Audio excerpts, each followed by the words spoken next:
Hi வணக்கம், welcome to நிலா வீடு. இன்றைக்கி நாம் குக் வித் கோமாளியில் கனி செஞ்ச ஸ்டஃப்ட் பிரெட் பால் இன் ரப்தி எப்படி செய்கிறதுன்னு பார்க்கலாம். இது ரொம்பவே ஜூஸியாகவும் எம்மியாகவும் இருக்கும் சாப்பிட்றதுக்கு. ரெகுலர் குலாப் ஜாமுனை விட இது சாப்பிட ரொம்பவே டேஸ்டியாக இருக்கும். இது எப்படி செய்யலாங்கிறத இந்த வீடியோவில் பார்க்கலாம் வாங்க.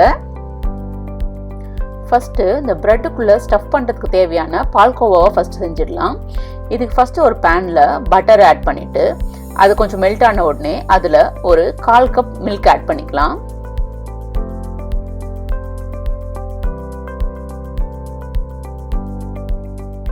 அடுத்து ஒரு 1/4 கப் பால் பவுடர் ஆட் பண்ணிக்கலாம். கூடவே கட்டி இல்லாமல் நல்லா மிக்ஸ் பண்ணி விட்டுருங்க. கொஞ்சம் கூட கட்டியே இருக்கக்கூடாது. நல்லா கரைச்சி விட்டுருங்க. அதை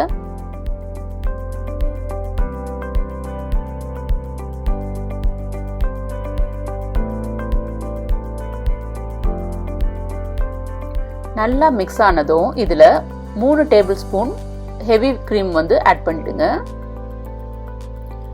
கூடவே 2 டேபிள் ஸ்பூன் சுகர் ஆட் பண்ணிடலாம்.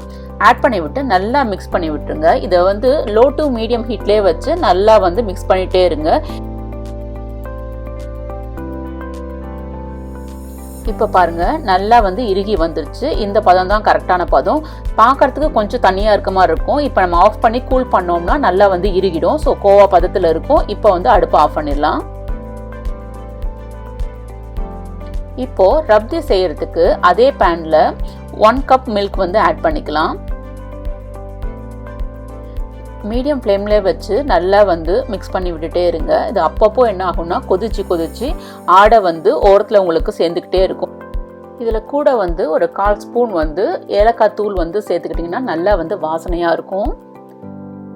கூட ஒரு 3 டேபிள் ஸ்பூன் சுகர் ஆட் பண்ணிக்கலாம். ஸோ கரெக்டாக இருக்கும் உங்களுக்கு. நம்ம ஏற்கனவே கோவால வேற போட்டிருக்கோம் நாம. ஸோ அதனால் பார்த்து போட்டுக்கோங்க. இதில் இங்கே பாருங்கள், இந்த மாதிரி நல்லா கொதிச்சு நல்லா ஆடை சேர்ந்துக்கிட்டே இருக்கும். அப்போ நல்லா மிக்ஸ் பண்ணி விட்டுட்டு சைடில் இருக்கிற ஆடையெல்லாம் நல்லா ஸ்க்ராப் பண்ணி உள்ளே சேர்த்துட்டே இருங்க. ஸோ தட் நல்லா உங்களுக்கு இந்த மில்க் திக்காகிட்டே இருக்கும். திக்காகி ஒரு நல்ல ரப்தி நமக்கு கிடைக்கும். ஸோ இந்த டைமில் நம்ம அடுப்பை ஆஃப் பண்ணி தனியாக எடுத்து வச்சிடலாம். உங்களுக்கு வேணும்னா இப்போவே கொஞ்சம் நட்ஸ் ஆட் பண்ணி அதை மிக்ஸ் பண்ணி வச்சுருங்க. இப்போது நம்மளோட ரப்தியும் ரெடி ஆகிடுச்சு. இப்போ நம்ம ஜாமுன் பண்ணலாம். நான் ஒரு 5 ஒயிட் பிரெட் எடுத்திருக்கேன். இதில் என்ன பண்ணுங்க, இந்த ஓரத்துலலாம் கரெக்டாக எடுத்துட்டு உள்ளே இருக்கிறத மட்டும் நம்ம சின்ன சின்னதாக பீஸாக பிரித்து போட்டு என்ன பண்ணலாம், மிக்சியில் போட்டு நல்லா கிரைண்ட் பண்ணி பவுடராக எடுத்துக்கலாம்.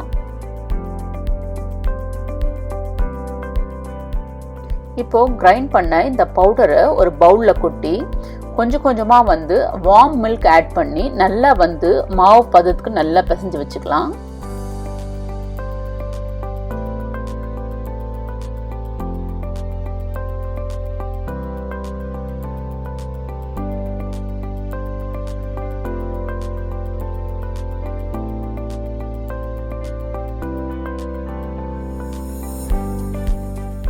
இப்போ பாருங்கள், நம்ம நல்லா மாவு பதத்துக்கு பிசைஞ்சியாச்சு. இப்போ என்ன பண்ணலான்னா நல்லா சின்ன சின்ன உருண்டையாக உருட்டிட்டு அதில் நல்லா தட்டி அதில் நம்ம ஆல்ரெடி பால்கோவா பண்ணி வச்சுருக்கோம் இல்லையா, அந்த பால்கோவா எடுத்து கொஞ்சமாக எடுத்து நம்ம கொழுக்கட்டைக்கு ஸ்டஃப் பண்ணுவோம் இல்லையா, அந்த மாதிரி உள்ளே வச்சு நல்லா இந்த மாவை மூடணும். நல்லா க்ளோஸ் பண்ணோம்னா நமக்கு நல்லா ரவுண்டாக வரணும். ஸோ அந்த மாதிரி பண்ணிவிட்டு நல்லா உருண்டை பண்ணிடலாம். நீங்கள் உள்ளே வைக்கும்போது ஸ்டஃபிங்கை கொஞ்சம் கம்மியாக வைங்க, இல்லைனா சம்டைம்ஸ் வெளியே வந்துடும் இந்த நம்ம பால்ஸ் உருட்டும் போது.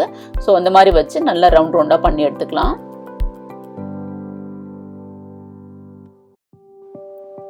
பாருங்கள், நம்மளோட பிரெட் பால்ஸ் எல்லாம் ரெடி ஆகிடுச்சு. இப்போ இதில் எண்ணெயில் பொரிச்சு எடுத்துடலாம்.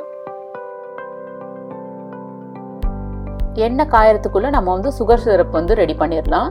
ஸோ 1/2 கப் சுகருக்கு 1/2 கப் தண்ணி எடுத்துக்கிறேன் நான் இன்றைக்கி. எடுத்து நல்லா கொதிக்க வச்சிடலாம் சுகர் சிரப்புக்கு. கூடவே ஒரு ஏலக்காய் போட்டிங்கன்னா இதுவும் நல்லா வாசனையாக இருக்கும் சுகர் சிரப்லேயும். ஸோ ஒரு ஏலக்காய் போட்டு நல்லா கொதிக்க வச்சிடலாம். ஸோ எண்ணெய் இப்போ காஞ்சி ரெடியாக இருக்குது. இப்போ நம்மளோட பிரெட் பால்ஸை ஒன்று ஒன்றா உள்ளே போட்டு நம்ம பொரிச்சு எடுத்துடலாம். நம்ம யூஸ்வலாக குலோப் ஜாமுன் பண்ணுற மாதிரியே தான் பொரிச்சு நம்ம அப்படியே சுகர் சிரப்பில் போட்டுடலாம்.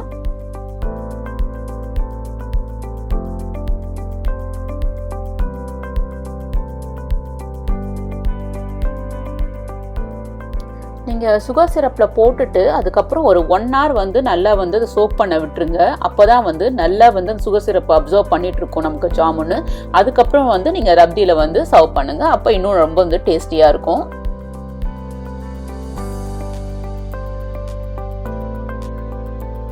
ஸோ அவ்வளோதான், நம்மளோட ஸ்டஃப்டு பிரெட் ஜாமுன் வந்து ரெடி ஆகிடுச்சு. இதை வந்து ரப்தியில் வச்சு நம்ம அப்படியே சர்வ் பண்ண வேண்டியதுதான். ஸோ ஒரு பிளேட்டில் இல்லை பவுலில் வந்து நல்லா ரப்தியை ஊற்றிட்டு அதுக்கு மேலே வந்து நம்ம சோக்கான வந்து ஜாமுனை வந்து அப்படியே வந்து வச்சு சர்வ் பண்ணிடுவேன் தான். இது ரொம்பவே வந்து டேஸ்டியாக இருக்கும். நம்ம ரெகுலராக ஜாமுன் பண்ணுறதை விட இந்த மாதிரி ஒரு வாட்டி பண்ணி கொடுத்தீங்கன்னா கிட்ஸ் எல்லாம் ரொம்பவே வந்து விரும்பி சாப்பிடுவாங்க. அதுவும் இல்லாமல் கெஸ்ட் யாராவது வரும்போது இந்த மாதிரி புதுசாக ட்ரை பண்ணிங்கன்னா ரொம்பவே வந்து உங்களை வந்து பாராட்டுவாங்க. அதனால ஒரு வாட்டி இந்த மாதிரி செஞ்சு பாருங்கள். இந்த வீடியோ உங்களுக்கு பிடிச்சிருந்ததுன்னா லைக் பண்ணுங்கள். இன்னும் இதே மாதிரி இன்ட்ரெஸ்டிங்கான வீடியோஸ்க்கு மறக்காமல் சேனலை சப்ஸ்கிரைப் பண்ணிடுங்க. நன்றி.